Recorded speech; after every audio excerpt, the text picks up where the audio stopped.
শুভ সংক্রান্তি সবাইকে। তো আজকে চৈত্র সংক্রান্তি। তো আজকে অনেকের অনেক ধরনের নিয়ম থাকে চৈত্র সংক্রান্তি। অনেকে গাড়ুর ডাল এরকম নিয়ম থাকে, গাড়ুর ডাল খেতে হয়, কিন্তু আমাদের সেরকম কিছু নিয়ম নেই। আমাদের যেটা নিয়ম সেটা তোমাদেরকে বলছি। তো আমাদের হলো গিয়ে এই চৈত্র সংক্রান্তিতে টক খেতে হয়, আর তিতা অবশ্যই খেতে হয়। তারপরে তোমার 13 রকমের শাক, 13 পদের সবজি রান্না করতে হয়। তারপরে আমাদের যে শ্বশুরবাড়ির যে নিয়মটা বাপের বাড়ি দেখে এসেছি, তো আমরা দেখছি সবসময় রান্নাঘরে পুজো করে থাকে। তো এরকম 13 রকমের সবজি, 13 রকমের শাক, শাক ভাজি, মিষ্টি, দই সই সব কিছু, পিঠা পায়েস দিয়ে পুজোটা করে। তো আমরা এখানে আছি বর্তমানে ইটানগর, অরুণাচল প্রদেশে। তো বিদেশের বাড়ি এত কিছু আমি করতে পারি না, আর আমার শরীরটাও খুব ভালো নেই, মানে অনেকটাই খারাপ। কালকে তো আমি সারাদিন বিছনা থেকে উঠতেও পারিনি। তো আমার হাজব্যান্ডে কালকে রান্না করেছিল। তো আজকে মনের জোরে ভাবছি বছরে একটা দিন নিয়মটা না করলেও না হয়, তাই আজকে আমি রান্না করবো, একদম সিম্পলি করবো, অতটা তো পারবো না। তবু অল্প খেসারির ডাল রান্না করবো টক দিয়ে, আর হচ্ছে গিয়ে 13 রকমের শাক করব, আর তিতাকলা ভাজি করবো। এরকম 5 পদ আমি জেনতেনে করবো কিন্তু। তাই শুভ সংক্রান্তি সবাইকে। আর কার কার কী কী নিয়ম থাকে অল্প কমেন্টে বললো, আর কে কে এই সংক্রান্তিগুলি ভালো করে মানো একটু বলো কমেন্টে।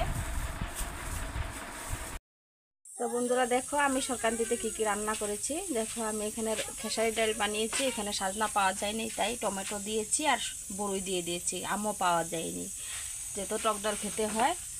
আর রান্না করছি হচ্ছে আমি, দেখো এখানে করলা, ছোট আলু, আর এটাকে কি বলে তিতবাহর না কি বলে, তিতাগুটি, এখানে তো বলে তিতাগুটি, তো আসামে এটাকে তিতবাহর বলে। তো এটা 3টা একসাথে ভেজে দিছি, মানে শর্টকাটে, মানে শরীর অত ভালো না তাই যতটা মানে শর্টকাটে পারছি আমি করে দেখাচ্ছি তোমাদেরকে।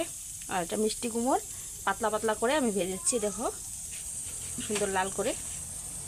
আর আছে এখানে 13 মিশালি শাক, 13 রকমের শাক আমি একসাথেই রান্না করেছি। আর আছে পাঁপড় ভাজি, আর এখানে আছে স্যালাড। এই অবধি আজকে রান্না করেছি, নাহলে অন্য সময় আমি অনেক 13 রকমের আলাদা আলাদা রান্না করে থাকি। তো আজকে শরীরটা একদম ভালো না, তার জন্য আমি এই অবধি করেছি। তো তোমাদের কাছে আমি শেয়ার করছি। তো কম সময়ে সব কিছুই মানে খাওয়া হলো। তো সব সবজি মানে আলাদা আলাদা রান্না করি নাই, 2-3টা বা এরকম আলাদা আলাদা একসাথে আমি রান্না করে দিয়েছি, শরীর ভালো না তাই। তো এই সংক্রান্তিতে আমার এই চললো। আশা সংক্রান্তিতে তোমাদেরকে রান্না করেও দেখাবো। তো আজকে তোমাদেরকে আমি রান্না করেও দেখাতে পারিনি, কারণ কথাতেও বুঝছো আমার শরীরটা ভীষণ কমজোরি হয়ে গেছে, এই জন্যে মাথা ঘুরে, তার জন্য আমার শরীরটা খুব খারাপ, ওই জন্য আমি আর তোমাদেরকে রেসিপিগুলো দেখানো হয় নাই। তো আজকে আমাদের এই খাওয়া দাওয়া হবে সংক্রান্তিতে, পুরো নিরামিষ, এর মধ্যে কোনো পেঁয়াজ রসুন নেই।